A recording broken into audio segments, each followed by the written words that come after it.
ভারত পাকিস্তানের চলমান সংঘাত নিয়ে বিশ্বে দেখা দিয়েছে উদ্বেগ। পরিস্থিতি নিয়ে বিশ্ব নেতারা করছেন নানা মন্তব্য। এমন সংকটময় সময়ে উভয় দেশকে সংযত থাকার আহ্বান জানিয়েছেন বেশিরভাগ দেশ, তবে সমর্থন জানিয়েছে ইসরায়েল।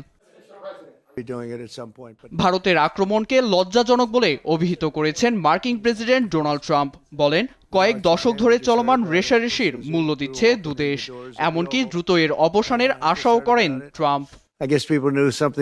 এটা খুবই লজ্জাজনক। আমার মনে হয় দুদেশের শত্রুতার ইতিহাস থেকে সবাই স্পষ্টই বুঝতে পেরেছে কি হতে যাচ্ছে। বহু দশক ধরে তারা যুদ্ধ করে আসছে। আমি আশা করি দ্রুত এই যুদ্ধ বন্ধ হবে।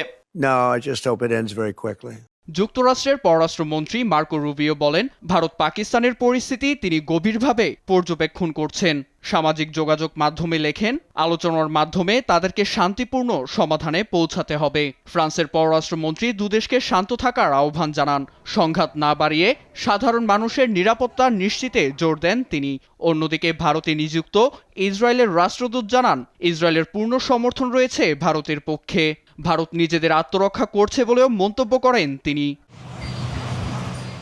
সংযুক্ত আরব আমিরাতের পররাষ্ট্রমন্ত্রী বলেন, পরিস্থিতিকে দীর্ঘায়িত না করে আলোচনা ও কূটনৈতিক কৌশলের মাধ্যমে শান্তি ও সমৃদ্ধির দিকে এগোনোর